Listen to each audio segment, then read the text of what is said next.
Yeah, so I think more than style would just be kind of our mindset. If guys could play just attacking, not looking over their shoulder at me and playing out of habits. I want my guys, for example, offensively, we got unbelievable spacing habits, unbelievable cutting habits, unbelievable ball movement, shot selection habits. Welcome to the Jamon podcast. We are all surrounded by amazing coaches and leaders. So let's get an inside look at not just what they do, but how they do what they do. After all, becoming the best versions of ourselves is Jamon, just a matter of doing it. Today we are joined by the head men's basketball coach at Ave Maria University, Jamon Copeland. Coach Copeland is in his 14th season as a head coach with prior stops at Aledo High School, the University of Texas at Tyler, Texas State University, and Keller Central High School. He served as the head men's basketball coach at Ave Maria from 2009 to 2013. In the 2 years that Coach Copeland's been back at Ave Maria, he's led the Gyrenes to the Sun Conference Final Four in back-to-back years, including a trip to the conference tournament championship game in 2021. During his one season at Aledo High School, he was awarded District 4-5A Coach of the Year honors. Additionally, Coach Copeland is a certified strength and conditioning specialist, and he's also a CrossFit Level 1 trainer.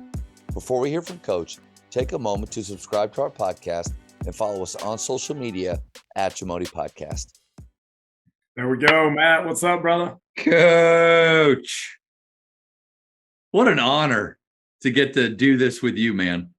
Yeah, I'm excited about it. I'm a podcast guy. The only time I listen to music is when I work out or at practice. So I've listened to all your podcasts, and that's kind of what I do. So I love it. I'm excited.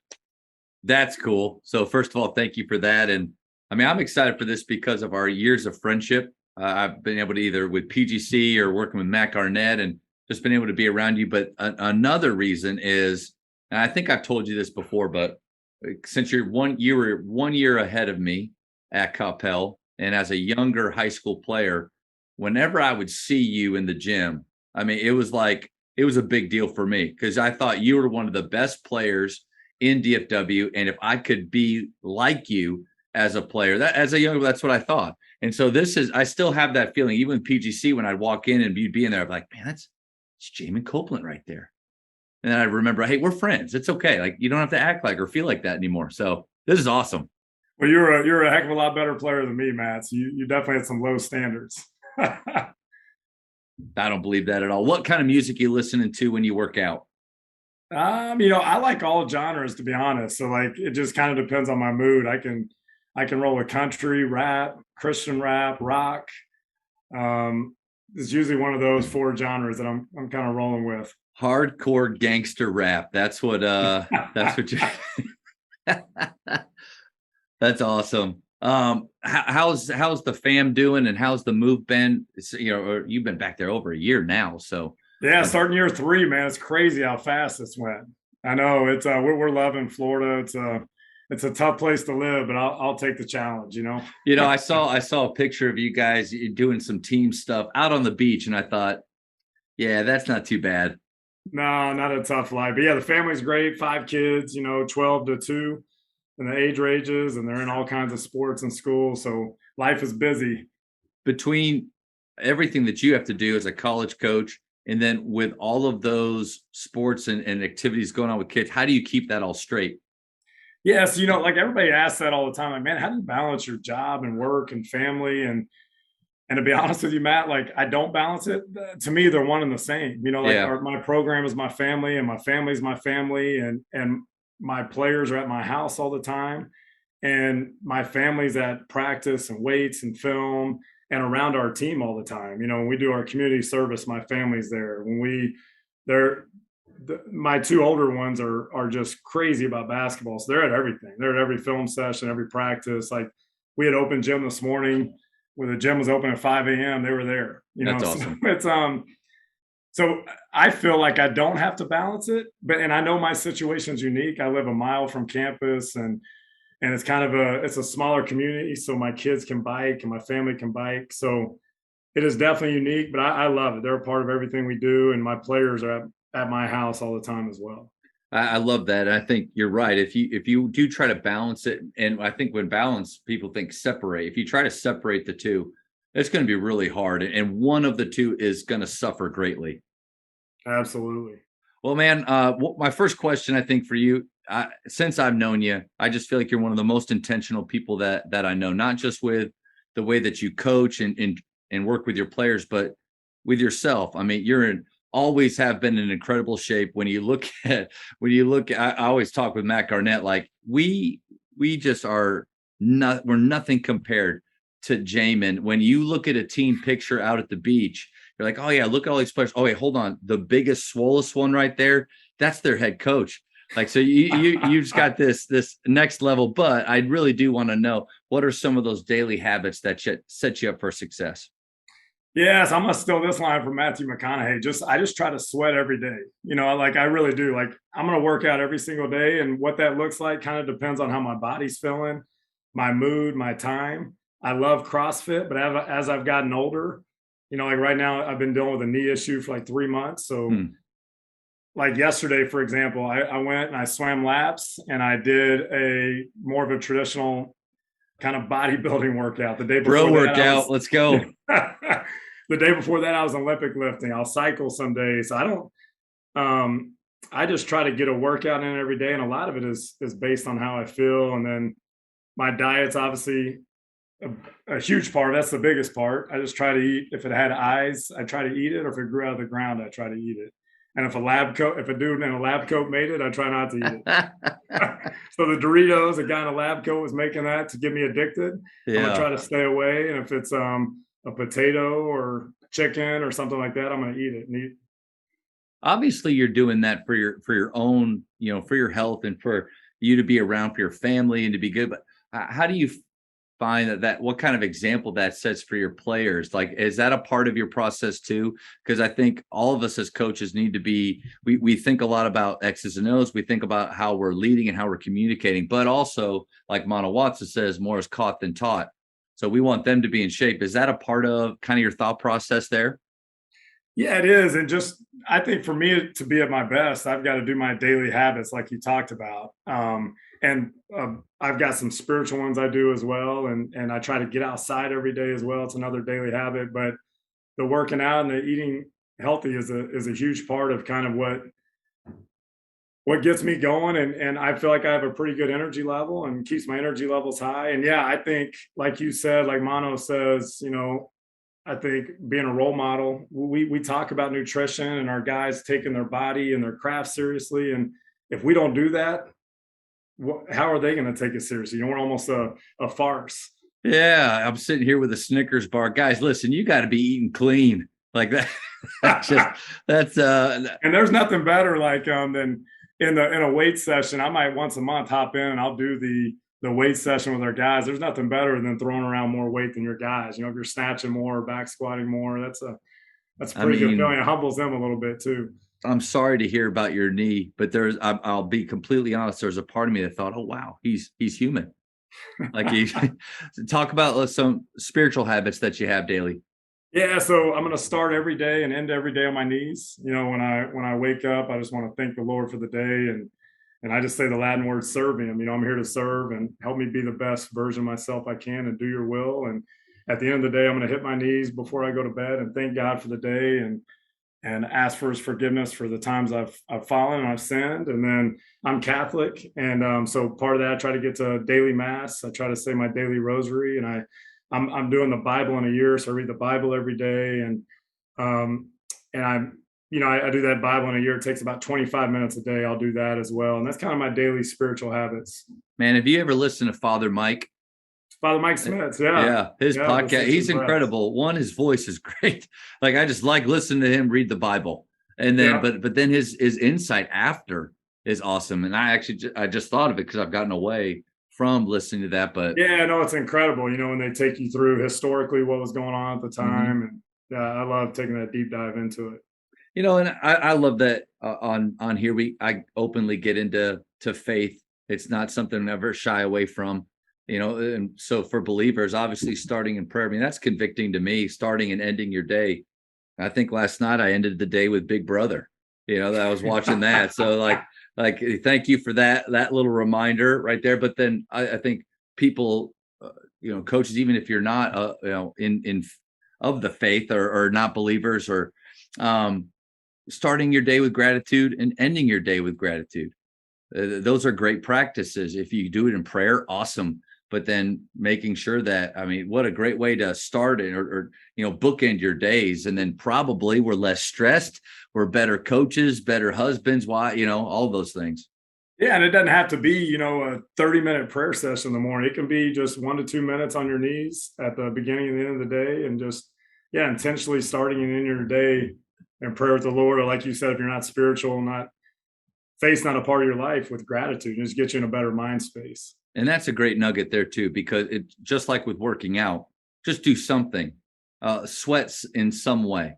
Where if you think about prayer and working out the same, where, man, if I can't do an hour of it, I'm not going to do it.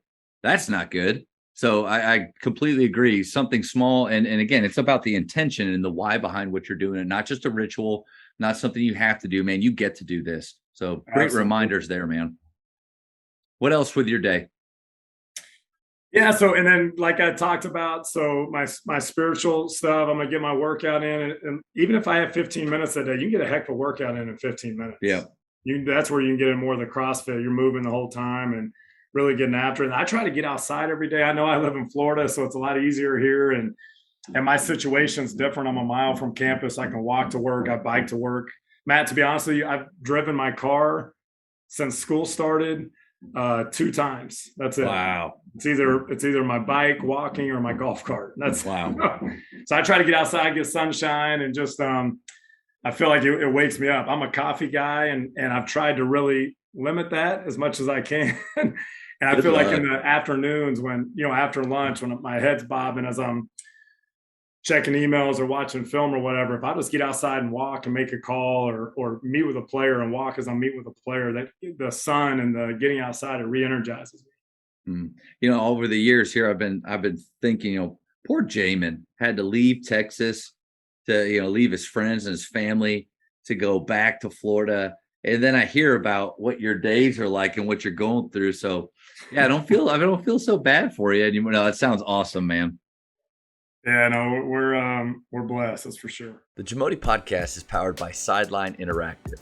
Sideline Interactive is the leading manufacturer for high-quality, innovative scoring tables and LED video display boards that help coaches and schools bring more excitement to fans, create huge fundraising opportunities, and make their jobs easier.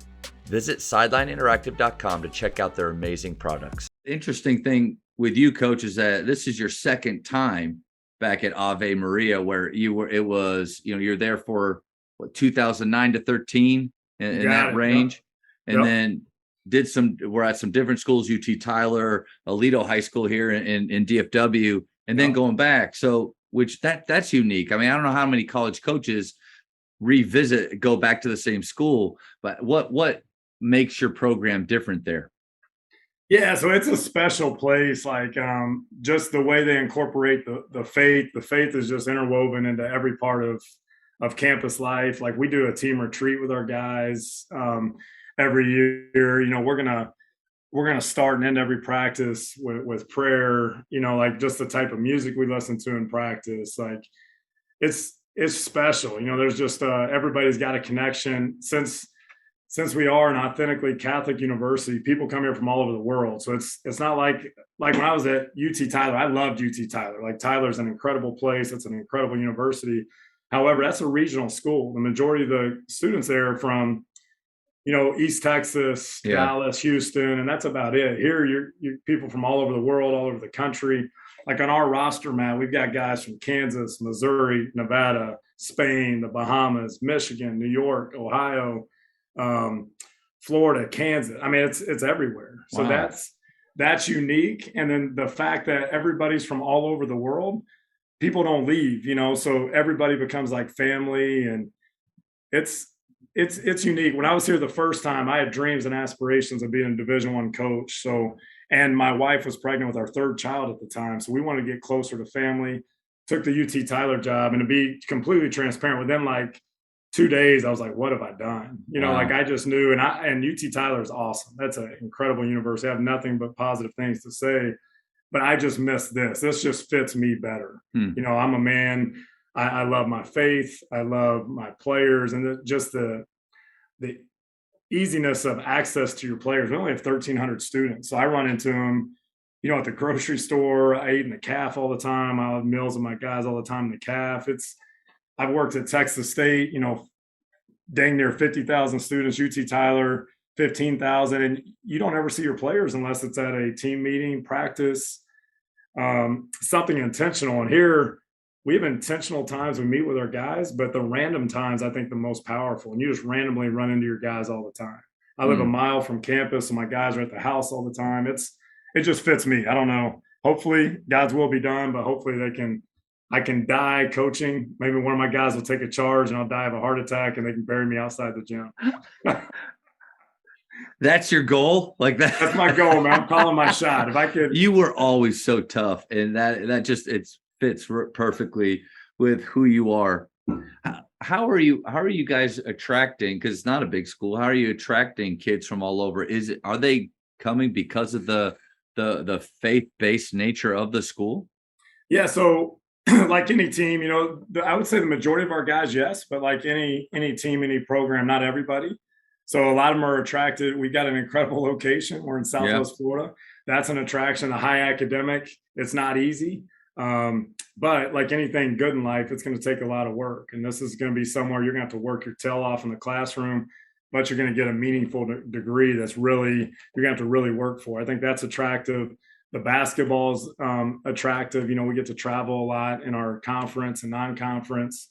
And then we're brutally honest with guys. We don't try to sell them. We try to educate them what we are. And we're going to take who's attracted to what we are. We're not going to be the most talented team on the court, but I think we got a lot of guys that are really, really bought in and that love this place and want to play really hard because they love this institution. I would imagine that's a big difference maker right there, is that you got guys that want to be there. They do. Like want to be there, because how many players at any level, they're there because they had the opportunity, but they're also looking even while they're there. So I think that's huge. Yeah, and my staff initially, they laughed at me a lot, but now they all do it as well. We almost try to talk guys out of not coming. Like, hey, this is gonna be hard. You're gonna have to study your tail off just to maybe get a C or a B. You're gonna have to take 3 theology courses, 2 philosophy courses.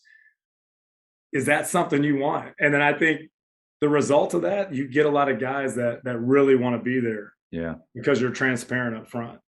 You've been at a lot of schools, different levels, different areas of the country, and probably had to coach different styles of play. But if you could choose your favorite, you walk in the gym and you have the players that fit that style perfectly, what would it be? Yeah, so I think more than style would just be kind of our mindset. If guys could play just attacking, not looking over their shoulder at me and playing out of habits. And what that means for every team is different, but I want my guys, for example, offensively, we got unbelievable spacing habits, unbelievable cutting habits, unbelievable ball movement, shot selection habits. And then they're just attacking and playing out of space and concepts. And we're attacking people with our ball movement, with our quick decisions. We're catching it ready to shoot. We don't have a shot. We're stopping our shot and we're punching that thing in the paint or moving it one more. And we're just constantly on attack mode. And then defensively, the same thing. We're playing out of habits. We're going to get after the ball. And then we know exactly what our first rotation is going to be if we get beat from a certain spot, our second rotation. And then we're flying around. What I don't like is I don't want a joystick.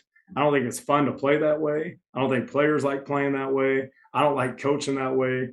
So I want my guys to be free, to be loose, to be confident, and to be attacking all the time. I would imagine too, with that idea of teaching them concepts and more, like you said, a mindset, that you can fit players into those things. Because and I've been guilty of this before. It's system, regardless of who we have. Well, good luck with that. I mean, unless you're lucky, like I've been for a year or two, to have players that fit that, but then all of a sudden when you don't have those guys, you're frustrated, they're frustrated, and you're asking them to do things they can't do. With concepts, though, you can make those adjustments and they can fit into what your players do best. Absolutely. And I think you can have your core principles you believe in. Like I believe in shot selection. I believe in ball movement. So I don't believe in letting guys dance with it. Like, hey, we're going to shoot it, drive it, or move it right away. I believe in competing at a really, really high level. And those things are never going to change. But if, like at UT Tyler, I had a Mecca his sophomore year was an absolute monster. He was a 5-man, and I had never had a 5-man I could throw the ball to at any stop that was a stud. Like that Joker was touching the ball every time down. That's been one time my whole career. So if my system was based off getting the ball to 5-man, we wouldn't have much success at all, except that one year we had a Mecca. So, but if you have the things you really believe in, you can tweak it. I played 5 out before. I played 4 out. We pumped it inside. We pressed. We've really backed it up and gapped it more defensively. We're going to watch our guys play typically the first month and then try to figure out what's going to best serve us. I think there's something to being well-rounded in your own philosophy, your own mindset, because but then you can take that too far where you have no concepts, really no identity, and from day to day, week to week, you're drastically changing things to where you play a team.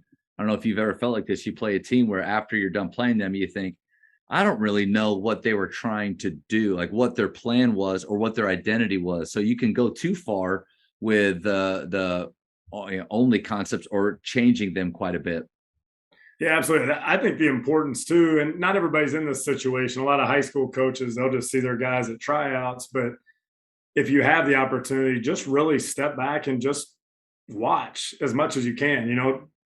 Like for example, if you're a Texas high school coach, you get your guys in the period, work your skill development stuff that you're going to do no matter what system. But then the first month of the year, watch and really evaluate as they just play. And then you can kind of figure it out from there. Yeah. I think that's the best way to do it. That's good. So that kind of goes right into developing players. How does individual skill development work into your daily practice? That's my number one priority for our program, to be honest. Most places I've been, it's not the easiest job in the league. So you're not going to be able to out recruit people. So you better be able to out develop people. Even when I was a high school coach, Alito High School, like you're not going to have the best players in the Metroplex, but that's why we utilize you and Matt. We're going to try to out develop people. So what we do, Matt, the first 30 minutes of every practice, the minimum, we're going to warm up, and then that's going to be skill development. And we're going to work 5 things every skill development session. We're going to dribble, we're going to pass, we're going to shoot, we're going to finish, and we're going to work footwork. And then after we hit on those various aspects with our system, trying to blend that into our system, however that looks, then we'll do some decision-making stuff. So we'll do a lot of advantage shooting games, and then we'll play a lot of one-on-one, and that will be different depending on how we're going to attack. So if the emphasis that day, like this year, I think we've got a really good group that can post you, but there are a lot of guards. So we're going to Barkley a ton. So we play a lot of one-on-one out of Barkley situations, and we'll do a ton of advantage one-on-one stuff. And we play from all different spots on the floor. And another thing we like to do as well is we go OD. So if I've got the ball, you're guarding me, we're going to play to a bucket or a rebound, then we're going to flip it, and then we're going to go find a new partner. Because I want my guys to guard all different shapes, sizes, like that. Skill development. Because in a game, you don't know. Like, for example, our All-American last year, we're in the conference championship game. They've got a 6'11" guard, and he's a 6'2" shooting guard. So you got to be able to create your shot and make a play versus all different shapes and sizes and athleticism. That's a great nugget for, especially if you're playing gym like ours, 6 baskets, 30 players in there, playing some different one-on-one games instead of them staying with that same player. There's a couple things I think of that. One, like you said, getting to play against different sizes, but then sometimes one-on-one gets a little heated, and I don't mind that, but you play 30, 15, 20 minutes against the same guy. Like if you're getting beat down every time, that's tough. If you're the better player, just dominate, that's tough. So like good changes in that game. When you're working on Barclays, because it's one of my favorite things, I think it sets us apart, is when we attack the world or the paint. I like stride stops in there, but we can stride stop into a Barclays so that's still a live jump stop or stride stop in there. Yeah. How do you set that one-on-one game up to where they can get in there and then a live aspect out of it? Yeah, so lots of ways, but the most of the time what we do, Matt, is like we'll just say, hey, defense, you're guided, until he flips his hips. And as soon as he flips his hips, it's on, it's live. So they're kind of riding him down. That guy, like maybe he's starting out of a shot fake, he's stopping his shot, he's driving that thing. Whenever he flips his hips into that Barkley, it's live and it's on. That's good.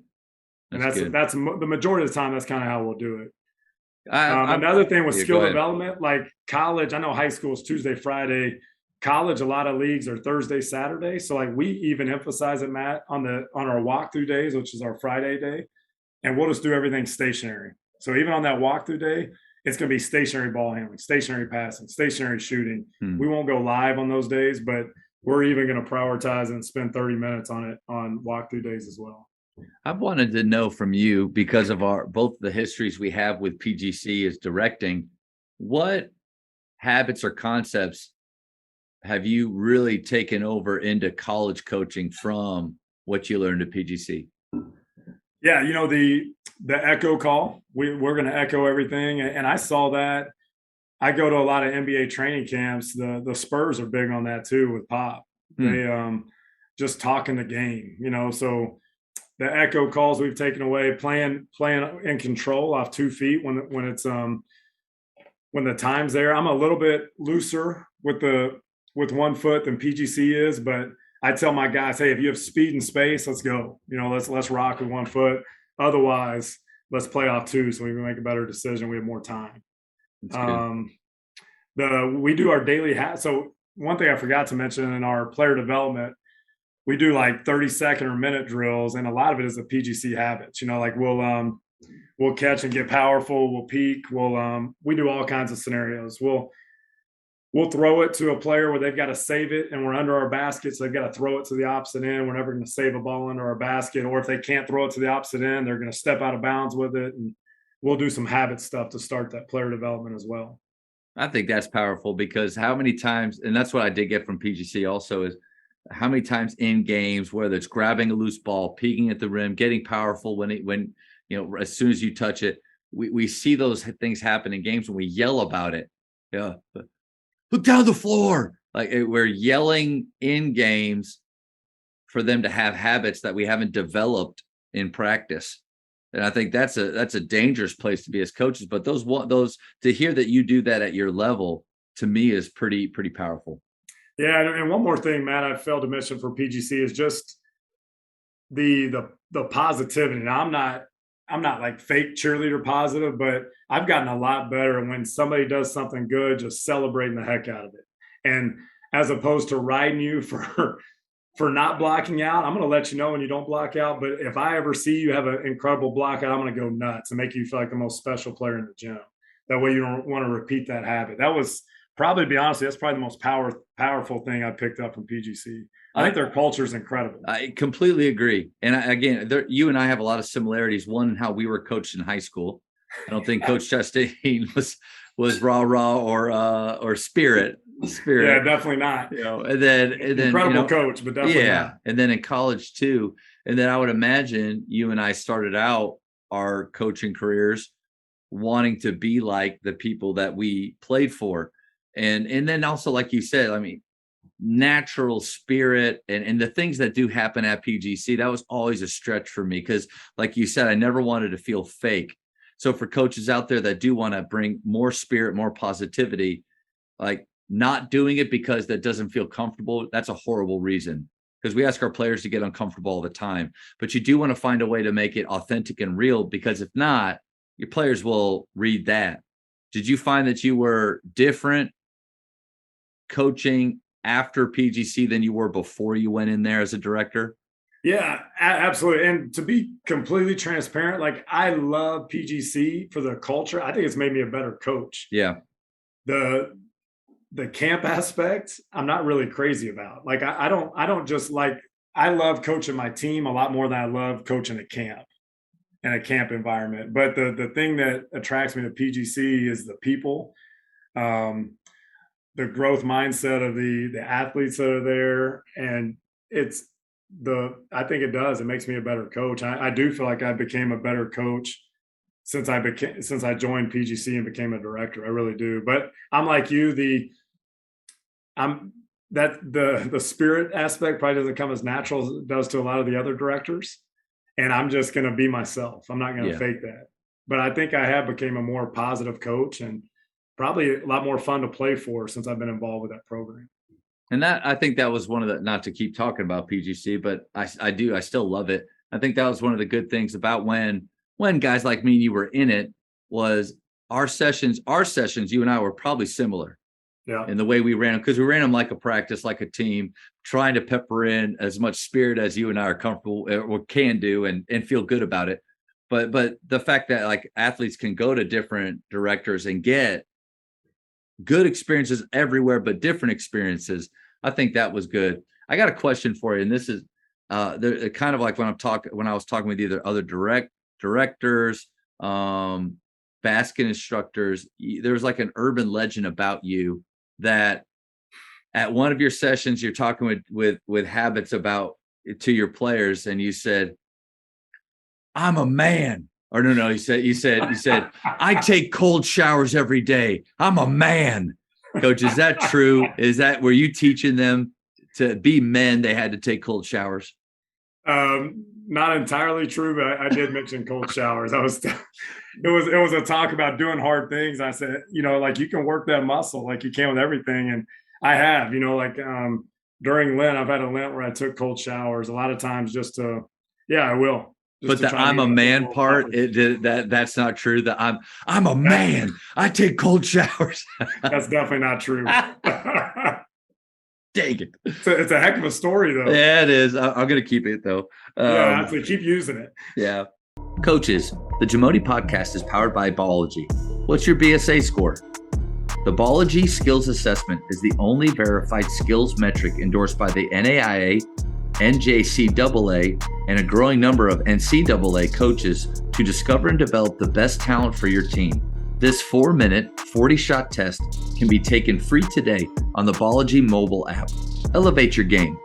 You talked already today about being intentional with meeting with players, and it is nice being on a smaller campus like you are, where the frequency, there's a better chance of seeing them. But how and when do you meet with players?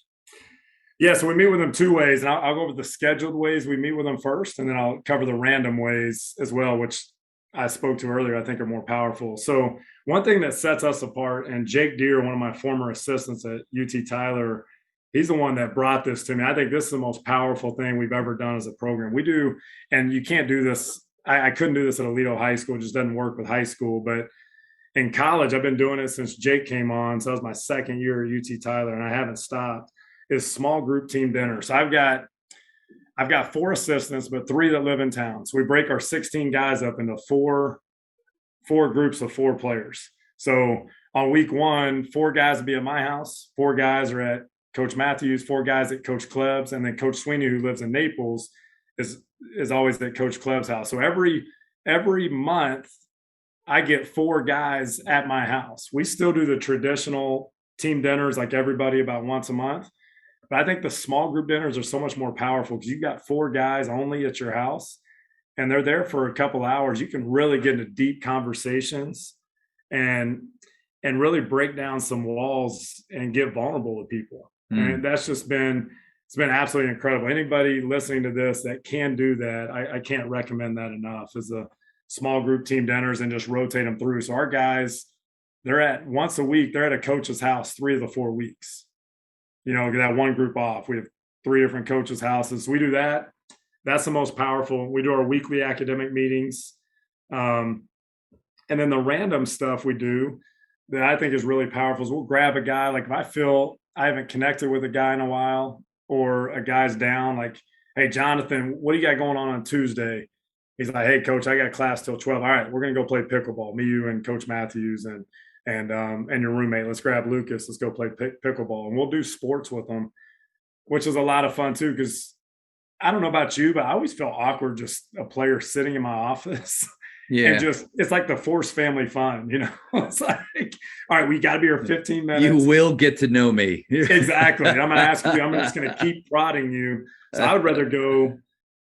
I would rather go play pickleball or play sand volleyball with you, or one of my assistants, Ryan's incredible at relationship building. What he does is he schedules a walk with guys. Nice. So they go on a walk, and there's just they're getting their endorphins going. They're moving, they're exercising, they're out in the sun, they're seeing people on campus. But it's a less intimidating meeting time. So Yeah. we'll walk, we'll play sand volleyball, we'll do pickleball, lots of stuff like that. And then obviously, of course, when issues arise, you meet that and try to Sure. hit that on the head the day. But at least at that point, when you have to meet with somebody, it's rarely good. But at least by that point, you have enough positive meetings with them in the bank to where that one can be more productive, and you might not damage the relationship. If the only time we're talking with them is when they're in trouble, it's just not going to be a good relationship. Absolutely. And then we try to, as much as we can, especially early in the year, we try to fill up their weekends. And then, in the kind of when it gets going in the year, when they get tired of hearing your voice, we back off a little bit. But like we're going to do early in the year, we haven't had a weekend off yet. We're doing community service. We're doing trips to the beach, all kinds of team building stuff. We're going to have our team retreat here before the season gets going. So we try to get to know each other and spend. Our goal is to, hey, can we spend more time with each other than anybody in the country? And if we can do that, I feel like we're going to play for each other harder than our opponent. And when adversity hits, because it is, we're going to be more bought into each other and be able to sacrifice more and die to self more. That's good. Yeah, the Dallas Baptist coach talked about taking walks with his players and how how that frees up the conversation, or if there are awkward pauses, you're not just looking at each other. You're out walking. So like you can even find something, look at a school building. Hey, any classes in there? You've ever been in, there's natural things that you can bring up to help. And I love the idea of the small groups at your house. Cause even in high school, I think we could achieve that, like Sunday late afternoon, once a month. It's every weekend for me, but then it's only once a month for your varsity players. And yep. I think that would be really fun, because trying to get those group team dinners at your house, one, just the volume of guys, and what am I going to do with all of them there? Where do they all go? Because our house isn't huge. But with smaller groups, that's doable, man. Yeah, and I don't know, I like when you do your typical team dinners, but like the guys kind of go with who they're close to already. So yeah, it's not that it's pointless, but you're not developing relationships. And like we're very intentional. We're never going to put roommates together. We're a lot of times like we have a freshman class of 4. All our freshmen are in different groups, and we try to get them with guys that typically they wouldn't hang out with. So you would, if you're a high school coach, you would break up, like not just seniors come together, juniors, you'd break them up. I would, because like, for example, if me and you are seniors and we're boys, like we're going to have a natural relationship and trust with each other. Yep. But maybe the new move in, we're not, and I would, that's what we do. Not that it's right or wrong, but I'm going to keep doing it that way until I feel strongly another way. I like it. What's one rule change that you would like to see happen, and why? Oh man, you opened up Pandora's box. I've got a lot. So patience is not a virtue of mine. So I think anyway, how can we speed the game up? To me, the game is entirely too slow, and we're a fast moving, free flowing game. So I've got a lot of ideas. A lot of these are going to be crazy. Number one, we max out free throws at 1 free throw. So if I get fouled in a 3, it's a 1 for 3. If I get fouled in a layup, it's a 1 for 2. If it's an and 1, I still get my 1 free throw. It's worth 1 point. I think the free throw line is, I'm passionate. You're passionate. I do this for a living. I want to do this the rest of my life. And I'm bored out of my mind watching into games when teams are fouling. No doubt. So what about an average fan? We're trying to get more fans. Like, are you kidding me? They're yep. And then in this social media age, like we have to grab their attention and keep their attention. Here's another crazy one. I think anytime the ball goes out of bounds on the sideline, ref doesn't have to touch it. You just get that thing, and like a lot like ultimate basketball, they'll get it. The official has to make the call. And then once the official makes the call, get that thing and we're throwing it in, and let's play it. I did that. I played that way in an adult league one time. They said on the sideline, you just get it and you go. You got to be out of bounds, but there's a way, and you can't run down the sideline with it, but there was a way for us to steal a couple points if defense wasn't transitioning back. So you talk about making those slow transitions quicker, shorter. That's a great way. Yeah, without a doubt. I think on the men's side in college, I would like us to go to the women's rules. So the women have 4 quarters, and the last minute of each half, you can advance the ball. I'd love to see that, where you can advance it on a timeout. You can advance the ball. Another thing, I'd like to go to a 24-second shot clock for college. Definitely And yeah, those are some of necessary. my thoughts. Definitely. But the main one is free throws. I think we should max out a free throw at one. There's just too much time wasted. I love all those. Do you think we could also move them down to the high school level? I think so. Yeah. Why not? Why? I think it makes it easier for officials if they're not having to go over there and hand the ball every time. And now your officials have to be in a little bit better shape. But how much more fun would that be as a fan? Like the ball's out of bounds, boop, they're getting it and they're coming down and yanking a three or getting a layup or a dunk. That's a lot of fun to watch. What were a few things from the COVID years that, not the mask wearing, obviously, but from the game standpoint, what were some of those changes that you liked that we did during that time? Or were there any? So give me some examples, Matt. There's one for me that I'm thinking about. Post-game handshakes. We went away from them because we didn't want to be close to each other, shake hands, even though we just played against each other for an hour. I love that. Like I don't like, I mean, I don't mind myself, especially if I have a relationship with that coach, shaking a hand and stuff, but the players, I don't see the point.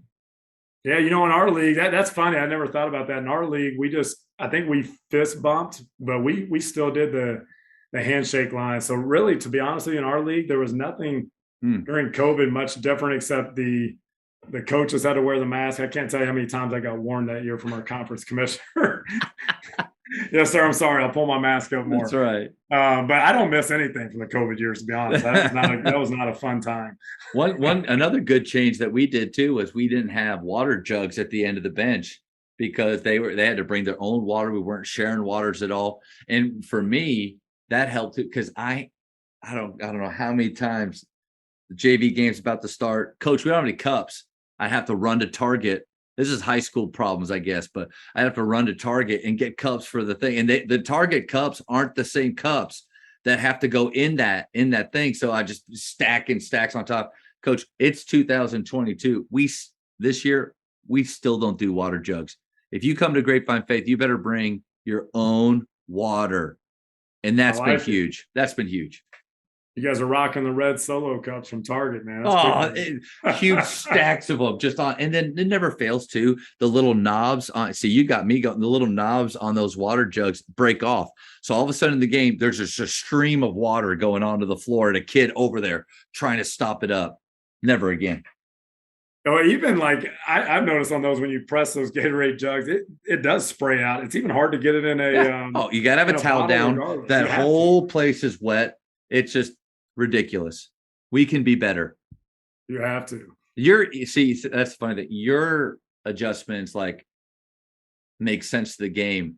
Mine are silly, and or just something that I like that came out of that. But one thing we do at halftime is, and this actually happened years ago before COVID. I was at we were at a tournament, and the locker room was so far away from the floor. So I just said, guys, get in a circle with chairs. You guys talk a little bit first, and me and coach will come in.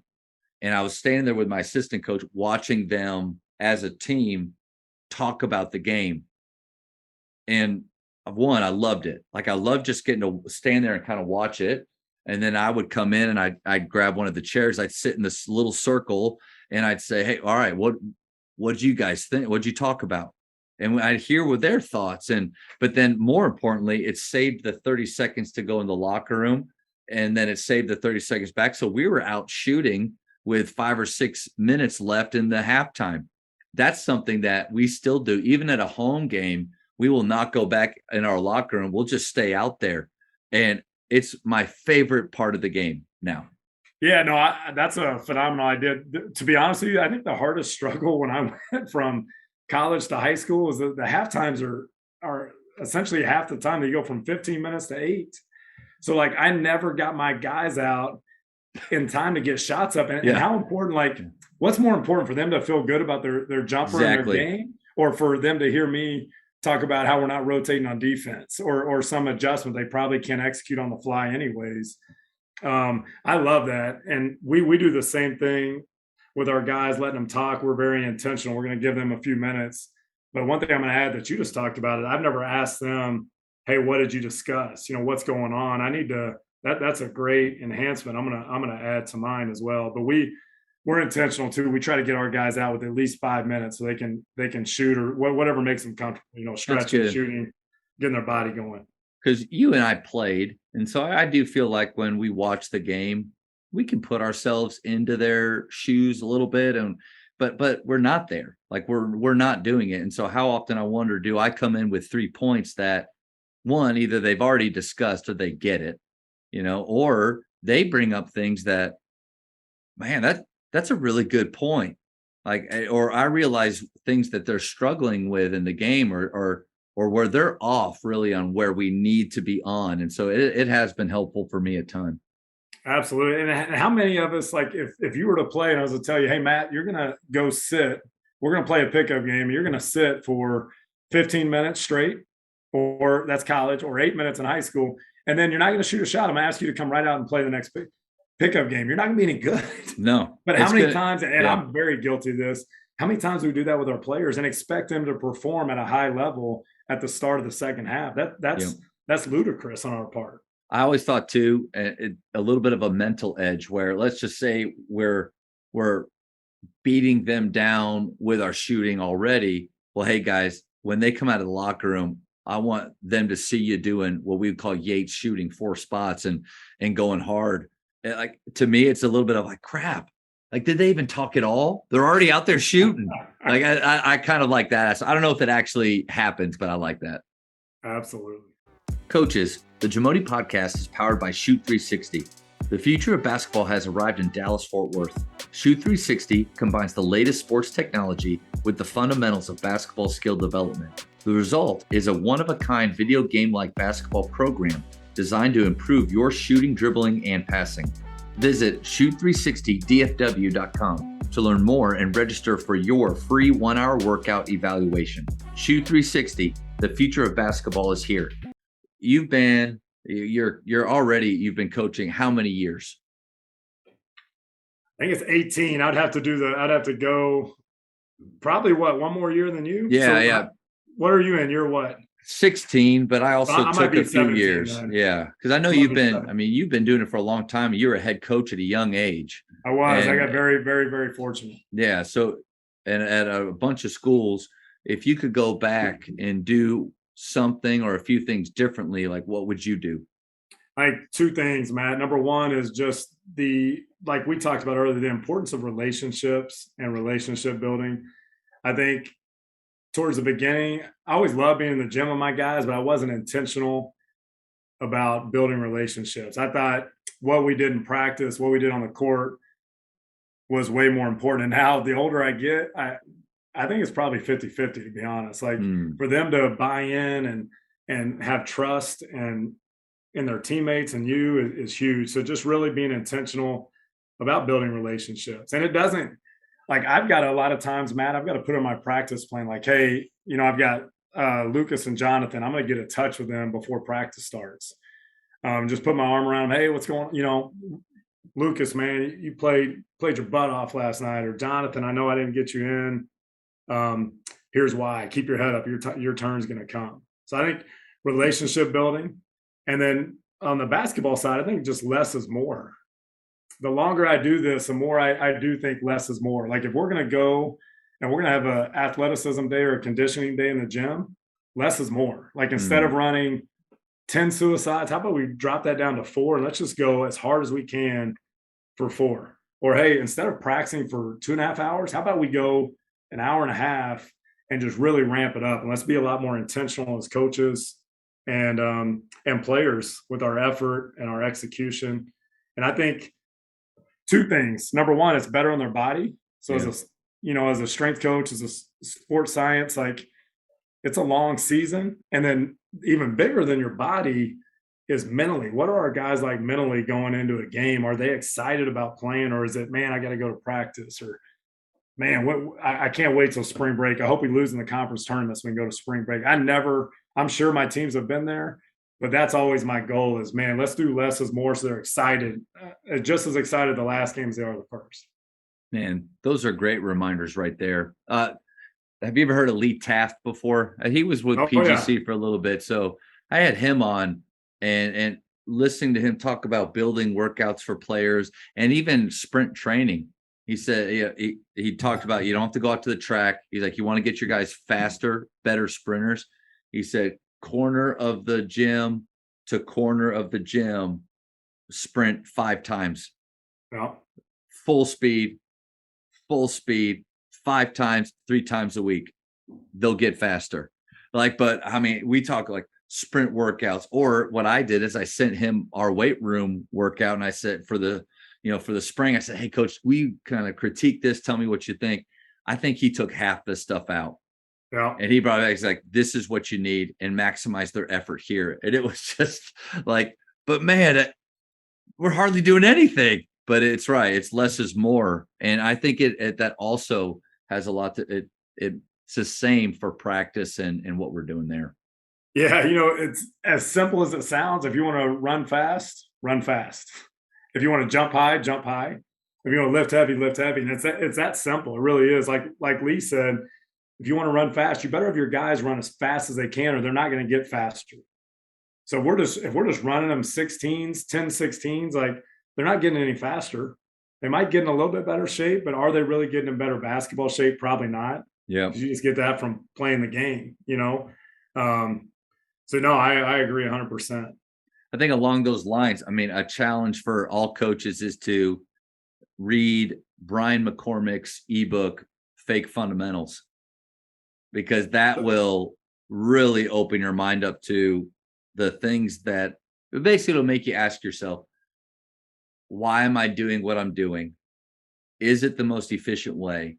Am I just doing it because my high school coach or college, not that that's always bad, but am I just doing things because of that? Or am I just doing things because I feel like this is what a real coach does? And he'll just make you rethink things. So that's a challenge to coaches to check that out. Yeah, I've seen that advertised and I have not read it. And I need to put that on my to-do. You'll never do a 3-man we begin. No. Never. You'll never. He's like, it's not a passing drill. He's like, it's not a passing drill. It's a running drill. It's a running and a weave drill. And so it's interesting. Oh, he talks about the mile run. He's like, that's nothing to do with us. Nothing to do. Absolutely. One thing I've done, Matt, that I've loved and my guys love, and I think it translates a lot better to sports. Like I used to be huge on cone drills and ladder drills and all these various athleticism drills. We still do those a little bit, but more as a primer, but we do a lot of tag.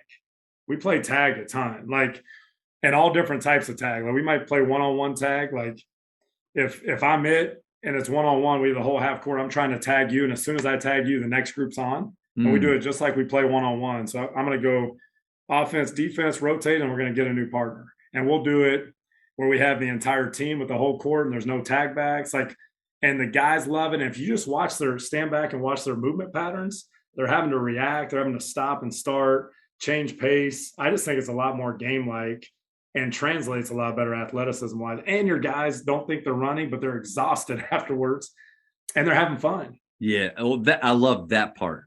They're having fun. Like there's nothing wrong with us giving them a great workout where they're improving and they have smiles on their faces. And I think that's something that PGC helped me with before, because I think I was a little bit more of, I love Hoosiers, but my practice is not for your enjoyment. I think I was on that side, and now being over on, especially being at Faith where my guys choose to play basketball here. They don't have to. And that's a big thing. And from being at McKinney or a public school is, if I don't make it entertaining and fun while being purposeful, I'm just not going to have a program. I think even at the highest levels, I think professionally, I think high major Division I, like you played, I think your program is going to be more successful if your guys want to come to the gym and they enjoy their time in the weight room. They enjoy their time in the gym. They enjoy their time at their coach's house. That's just a better environment. And when people have more fun, they're going to improve and they're going to want to be in the gym more, which translates to improvement. Yeah, we discuss all the time, get to, have to. Yeah. Get to, have to. The difference between those, the difference in your approaches just because of that mindset. But a part of that is on us. There are definitely there's going to be things that we have to do. No doubt. But man, we want the majority of the things we do we get to do these things. Absolutely. Coach, I feel like I do know you, and I know that I already knew that you took cold showers because you're a man. But after the speed round, I'll know even better. You ready? Let's do it. Favorite ice cream flavor? Mint chocolate chip. Same. Nice. Oh, nice. How many hours of sleep do you need? Do I need I would function? Say function 6. Yeah. But I try to get I get up at like 4:50 every morning, so I try to get in bed by like 9:40 at the latest. I'm trying. If I get 7, I'm good.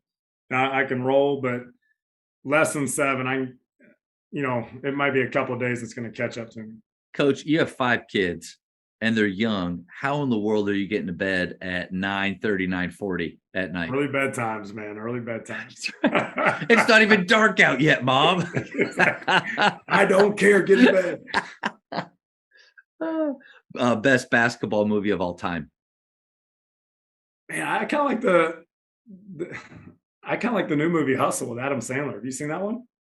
Okay, so the basketball in that is the best. That's what I see. That's any where movie I was going ever. With it. Yep. Yeah. The basketball action, because they're NBA players. Like majority of basketball movies, Glory Road. I love the story. Incredible. I don't think, what year was that? Was it the 60s? I think off the top of my head, I think it was 63, but I don't think in the 60s they were throwing lobs off the backboard and reverse dunking it. Could have been, possibly, but they showed those plays in those games. I don't know. So I can't stand most basketball movies because of that. You're right. I didn't really care for Adam Sandler. I just think of him in Happy Gilmore when I see him. So I was like, you're not a coach. And then, sorry, one more question. Why, as a Sixers employee, becoming an assistant coach, would they stick him in that little tiny room in the closet, in the basement? Yeah. Well, that's not a step up. Like, are you? Sorry.